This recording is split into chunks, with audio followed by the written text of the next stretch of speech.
ओम श्री गुरुभ्यो नमः। वेदांता गुरुजी चैनल में आप सभी का स्वागत है।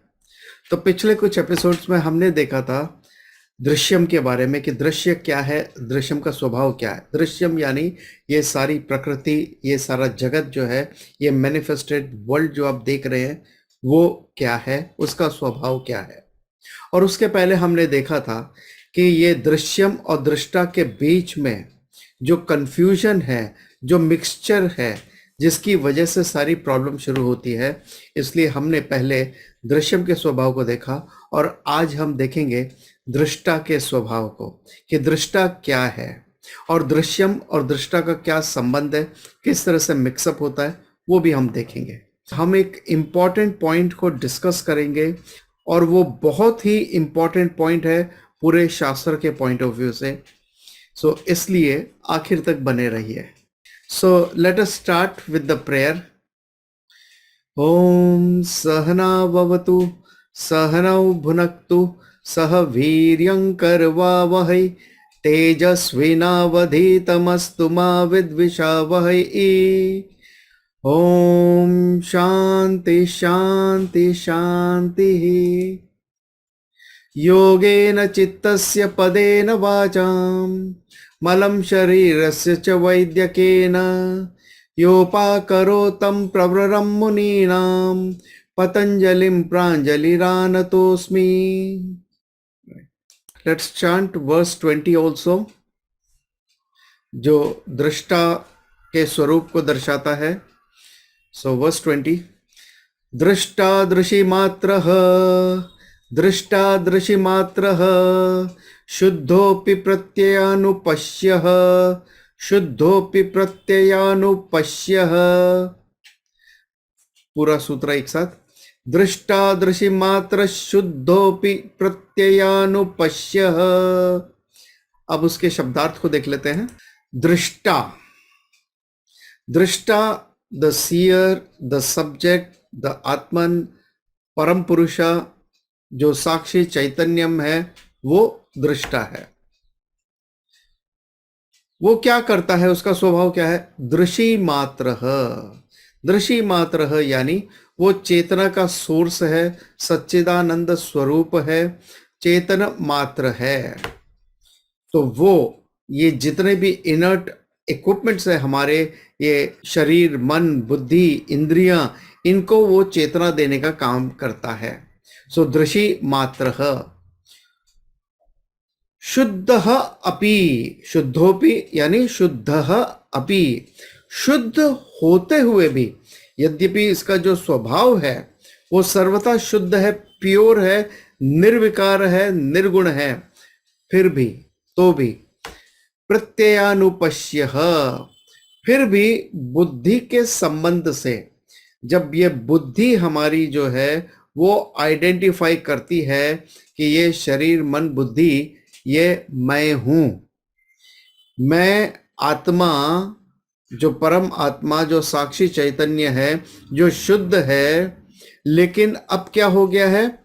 कंडीशनिंग हो गई है कि मैं आत्मा, ये शरीर मन बुद्धि है, कंडीशनड बाय शरीर मन बुद्धि इंद्रिया से कंडीशन हो गए, वो बाधित हो गए हैं उससे। सो भले ही ये दृष्टा जो है वो शुद्ध है, अपने आप में मुक्त है, निर्गुण है, निराकार है, मगर फिर भी बुद्धि के या अंतःकरण के संबंध से, बुद्धि वृत्ति के या हमारे जो विचार हैं उनके अनुरूप अनुभव प्राप्त करता हुआ सा प्रतीत होता है। सो seemingly it assume that I am the experiencer. The drashta becomes drashta. जो शुद्ध चैतन्यम becomes drashta in association with the बुद्धि। ये कंफ्यूजन है, एक erroneous understanding है। उसके बाद that प्रत्येक आत्मा becomes दृष्टा। अब इसके डिटेल मीनिंग को भी देख लेते हैं। जैसे अभी मैंने बताया, दृष्टा यानी वो परम आत्मा, शुद्ध चैतन्यम, सच्चिदानंद स्वरूप पुरुष आत्मा, वो, उसका रोल केवल इतना है, दृश्य मात्र, वो केवल इनलिवन करता है। जैसे इलेक्ट्रिसिटी है वो बल्ब को इनलिवन करती है, पंखे को इनलिवन करती है, एसी को इनलिवन करती है, माइक्रोवेव अवन को भी इनलिवन करती है। अब microwave oven is not electricity, refrigerator is not electricity. तो ये जो फ्रिज जिसमें इलेक्ट्रिसिटी की सप्लाई हो रही है लेकिन फ्रिज इलेक्ट्रिसिटी नहीं है, ये अवन में इलेक्ट्रिसिटी की सप्लाई हो रही है लेकिन अवन इलेक्ट्रिसिटी नहीं है, बल्ब इलेक्ट्रिसिटी नहीं है, लेकिन बिना इलेक्ट्रिसिटी के ये उपकरण काम नहीं कर सकते। उसी तरह से ये शरीर, मन, बुद्धि, ये इंद्रियां बिना चैतन्यम स्वरूप के काम नहीं कर सकते। सो दृष्टा जो है इन शरीर, मन, बुद्धि, इंद्रियों को इनलिवन करता है, उसको चेतना देता है। जैसे केनो उपनिषद में बताया, it is the eye of the eye, ये आंखों के आंख है, कानों के कान है, यानी आपके कान से आप सुनते हैं लेकिन ये सुनने की क्षमता चैतन्यम से है। अदरवाइज आपके कान अपने आप में इनर्ट है, उनमें कोई जान नहीं है। जैसे बल्ब अपने आप में इनर्ट है, रेडियो अपने आप में इनर्ट है, टीवी इनर्ट है, जब तक इलेक्ट्रिसिटी ना हो तब तक। लेकिन ये कान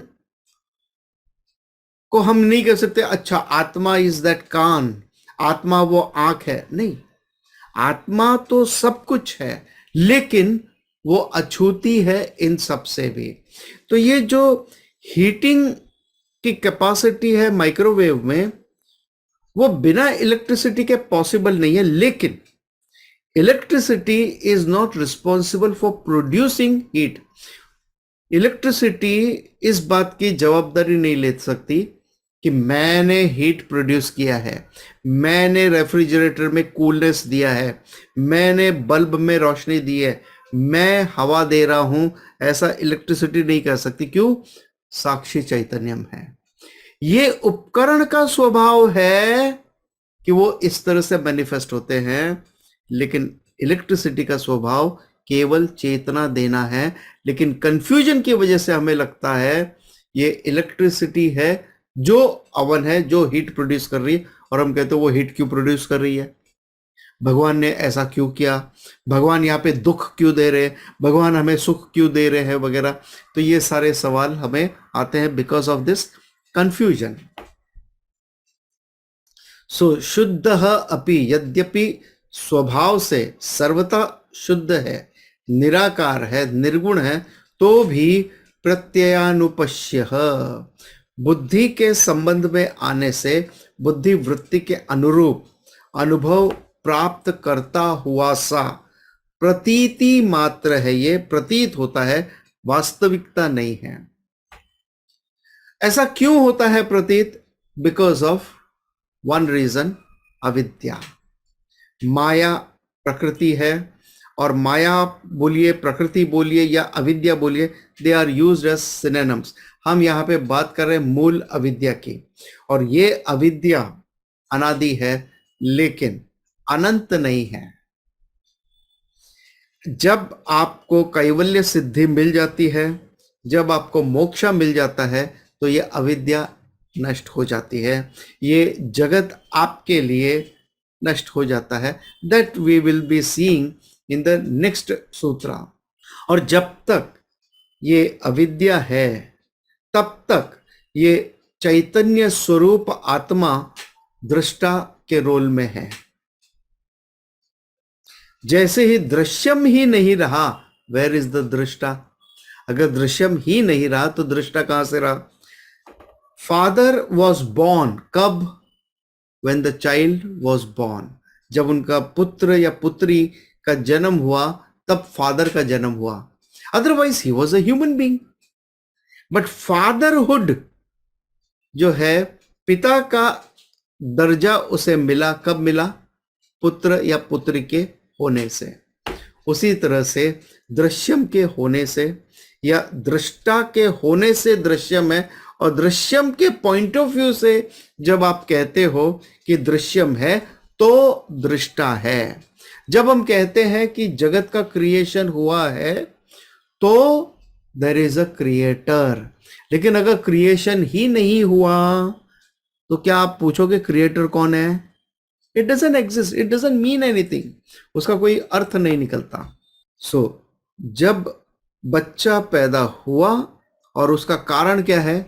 वो फादर, और फादर की वजह से वो बच्चा आया है, और इसलिए फादरहुड ये पदवी उसको मिलती है। जब तक कुर्सी है तब तक वो मिनिस्टर है, चाहे प्रेसिडेंट है, प्राइम मिनिस्टर है, जो भी है। लेकिन जब कुर्सी नहीं रही, वो ओहदा नहीं रहा, तो किस बात का प्राइम मिनिस्टर, किस बात का प्रेसिडेंट, किस बात का मिनिस्टर, किस बात का चेयरमैन और डायरेक्टर, वो पद ही नहीं रहा।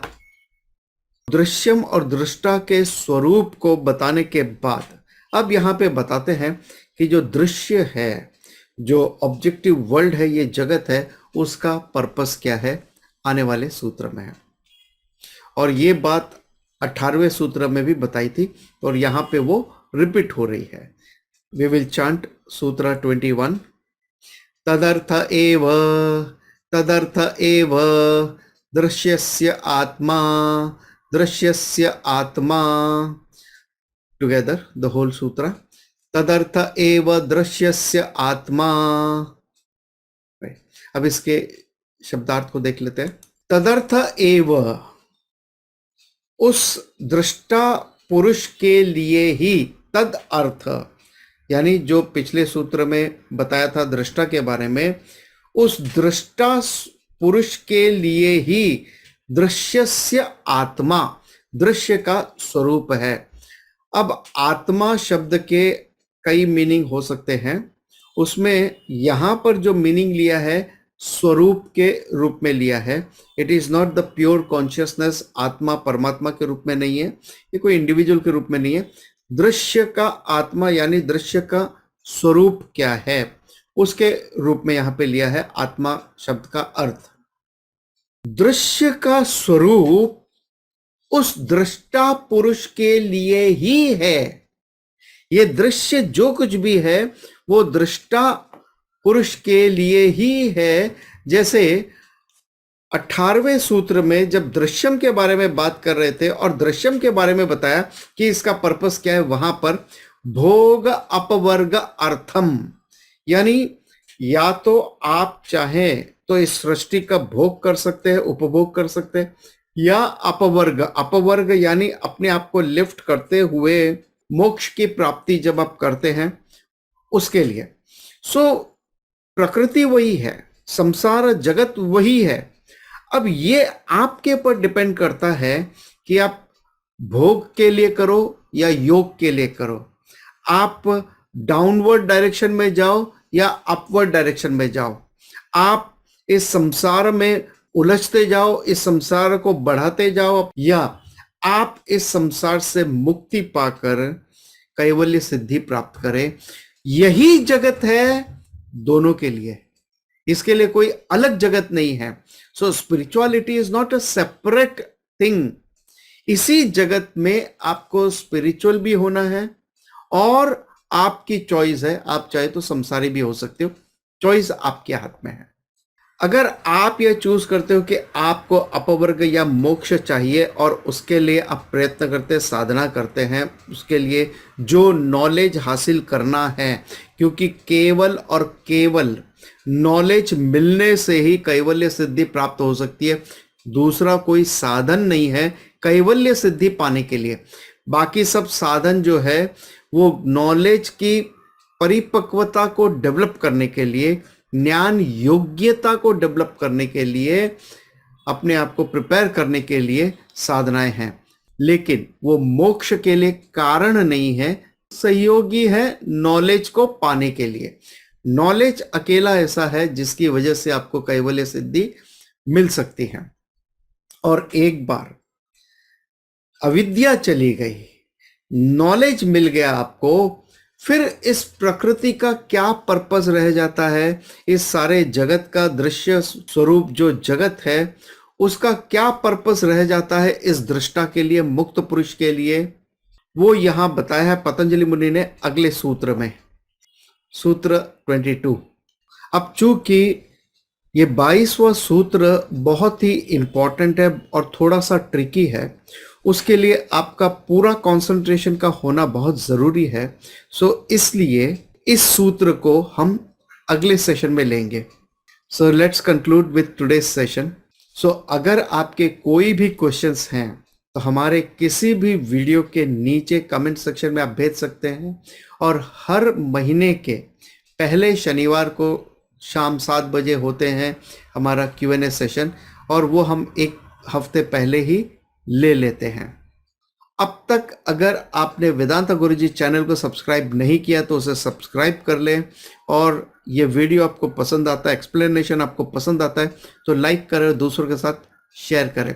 और इसके अलावा आपके कोई भी सजेशंस हैं तो आप कहीं भी किसी भी वीडियो के नीचे आप आपके सजेशन दे सकते हैं, या नीचे टेलीग्राम का लिंक दिया है, आप वहां जाके आपके क्वेश्चंस और आपके सजेशंस भेज सकते हैं। और नीचे गूगल फॉर्म का एक लिंक दिया है जिसको भर दीजिए ताकि आपको हमारे दूसरे प्रोग्राम्स की अपडेट तुरंत मिल जाए। और हर रविवार सुबह 8 बजे होते हैं सुजाता जी के सेशन भगवत गीता के ऊपर, और अभी जो टॉपिक चल रहा है वो है सृष्टि क्रिएशन के ऊपर। इस टॉपिक से कनेक्टेड ही है, तो कल सुबह आप वो देख सकते हैं 8 बजे इसी वेदांत गुरुजी चैनल पे। Let's conclude with prayer. ओम पूर्णमदः पूर्णमिदं पूर्णात् पूर्णमुदच्यते पूर्णस्य पूर्णमादाय पूर्णमेवावशिष्यते। ओम शांति शांति शांति। ओम तत्सत।